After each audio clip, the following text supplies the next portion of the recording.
Alright guys, so since we had Snowmageddon Part 2, we are going to talk about RC circuits by screencast instead of talking about it in class. And an RC circuit is simply a circuit that has both resistors and capacitors. So here we have a very basic RC circuit with a 9-volt battery, a 3 ohm resistor, and a 6 microfarad capacitor. And so when we first hook this up, what's going to happen is current is going to start to flow from the positive terminal through the resistor and to this first plate on our capacitor, and current will also flow from the second plate on our capacitor back around to the negative terminal of the 9-volt battery. And so what will happen is over time we'll build up positive charge on this top plate and negative charge on this bottom plate. And so today we're going to look at what happens when we first turn on that circuit and what happens once the capacitor is fully charged. Okay, so when we first turn on the circuit, the total charge built up on the capacitor is going to be 0. And since capacitance equals charge over voltage, we can also say voltage equals charge over capacitance. And so the voltage of our capacitor right now is just going to be 0. When there's no charge on it, there's no potential difference across it. And so then we could do a simple loop rule here, and I'm going to start at the bottom left hand corner of my circuit. So my battery, since I'm going from negative to positive, is going to be a positive 9 volts. I'm going to have a voltage drop on my resistor, which is always equal to I times R, so in this case it's going to be I times 3. We just said we have no voltage on our capacitor, and then we're back where we started, so all that has to equal 0. So I can quickly see that 9 equals 3 times I. So I can quickly see that the current anywhere in this circuit right now, when we first turn it on, has to equal 3 amps. Alright, and so what I see there then is that the voltage drop across my resistor when I first turn it on is just going to be IR, which is just going to be 9 volts.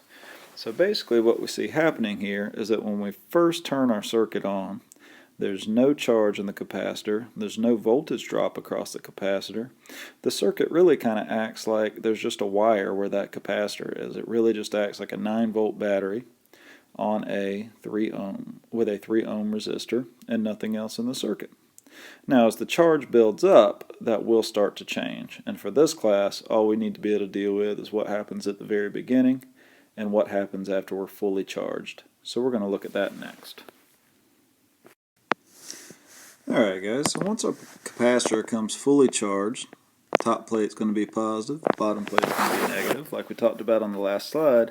No more current's going to flow to it or from it because we've built up the maximum amount of charge we're going to have. So if we do our same loop rule again, starting right here, what we'll see is the battery once again is going to be a positive 9 volts. And then we would have some voltage drop across our resistor, IR, so I times 3. Except that I, we just said, is 0. And so then we're going to have some voltage drop across our capacitor, and that all has to equal 0. So what I quickly see there is that 9 must be our voltage drop across our capacitor. So what we see there then is that when we work our way clockwise around our circuit, we would get a positive 9 volts going from negative to positive on the battery, and then a negative 9 volts going from positive to negative on the capacitor. So what we see then is when the capacitor is fully charged, two things happen. One, no current goes through it. So if you have a capacitor on some branch of a circuit, there will be no current in that branch.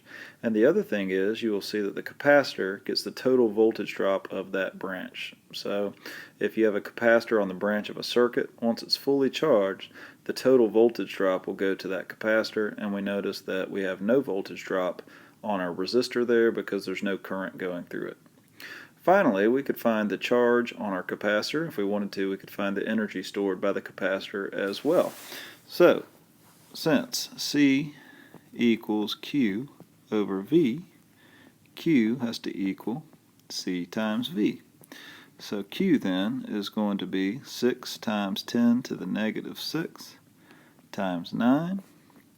And so we see that we have 5.4 times 10 to the negative 5th coulombs of charge stored on our capacitor.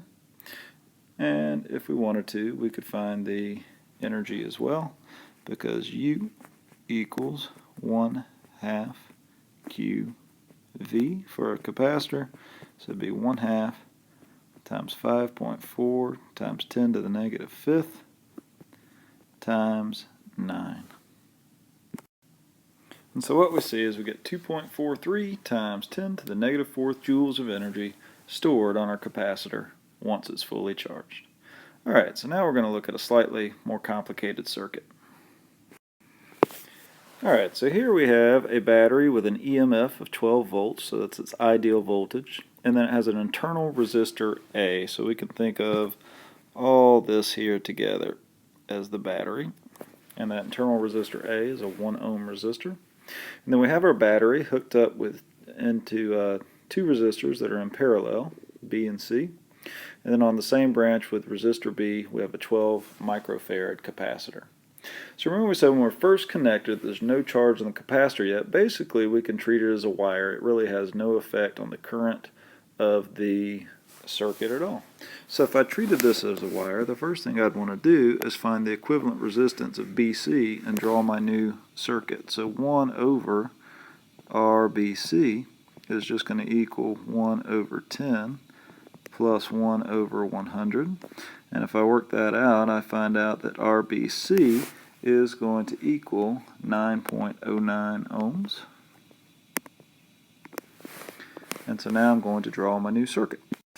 And now that I've drawn my new circuit, I can see that I have two resistors in series, and that REQ will just be the sum of those resistances, or 10.09 ohms. And then if I want to find the current in that circuit, it's going to be the EMF divided by the total or equivalent resistance of the whole circuit. So 12 divided by 10.09 gives me a total current of 1.19 amps. So now I can work backwards through my circuit and give, since A and BC are in series, 1.19 amps go to each. Then to get the voltage for each one, we're going to multiply I times R. So I come up with 10.8 volts for BC, and I come up with 10.8, no I don't, I come up with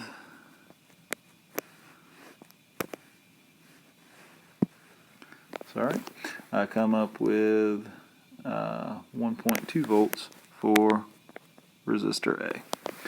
Alright, so then working back to B and C, those are both in parallel, so they both have a voltage of 10.8 volts, 10.8 volts, and so then I find that resistor B, if I divide my voltage by my resistance, gives me a current of 1.08 amps. And for resistor C, I get a current of 0.108 amps. Finally, if I want to know my terminal voltage across the battery, so basically what I'm saying is take a voltmeter and hook it up right there. That should tell me the voltage across each branch of my parallel circuit. It would also be the voltage of my battery. So I can quickly see that the voltage across each branch of my parallel circuit is 10.8 volts. Or if I want to do the terminal voltage of the battery,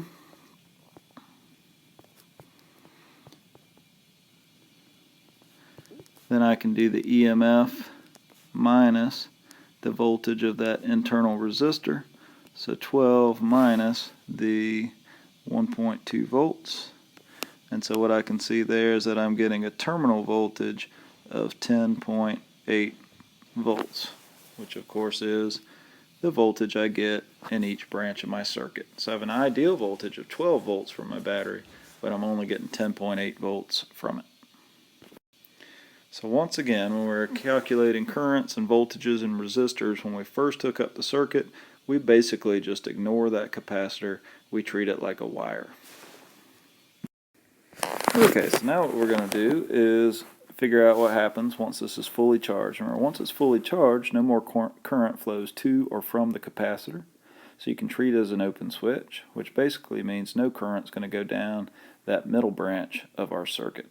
So first thing I'm going to do then, now if I'm ignoring that middle branch, is Req is just going to equal 1 plus 100, or 101 ohms. And then now I is going to equal, our current is going to be our EMF divided by our total resistance.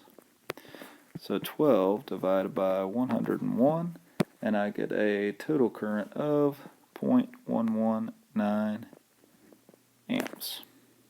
Alright, so then I can take that 0.119 amps that's flowing through here, and the 0.119 amps that's flowing through there, and I'll go ahead and remind myself that there's 0 amps flowing through my 10 ohm resistor. So voltage is always current times resistance, so I'll have 0 volts for my 10 ohm resistor. I will have 11.9 volts for my 100 ohm resistor, and I'll have 0.119 volts for the internal resistor of my battery. Now if I want to figure out my terminal voltage for my battery this time, now I'm going to see that that's going to be 12 minus 0.119. So I can see that I have about an 11.9 volt terminal voltage for my battery. It's much higher now than it was for the previous problem because the current flowing through the battery is lower, which means the internal resistance is using less of the voltage. Alright, so now let's take a look at our capacitor. If we do a loop around the left-hand portion of my circuit, starting at the bottom left, the first thing I'm going to do is get to my battery. I'm going from negative to positive, so that's going to be a positive 12. And then I'm going through the internal resistor, and so I'm going to drop 0.119 volts. Let's just round that to 0.1 to make life easy. Then I'm going to go through the 10 ohm resistor, but that has a voltage drop of 0, we already said. Then I'm going to have a voltage drop from my capacitor because I'm going from positive to negative, and all that has to equal 0. And so what I quickly see then is that the voltage on my capacitor will equal the terminal voltage of my battery. It will equal 11.9 volts. Finally, if I want to find the charge on the capacitor, remember C equals Q over V. So Q equals C times V. So it was a 12 microfarad capacitor. So 12 times 10 to the negative 6 times 11.9 volts. And we will find that the charge on our capacitor is about 1.43 times 10 to the negative 4th coulombs. Okay, so that's how we work with RC circuits. Remember, basically, when we first hook it up, treat your capacitor as a wire because it has no effect on the current. Once it's fully charged, no more current flows to it or from it, so we treat it like an open switch. And I'll see you guys on Tuesday.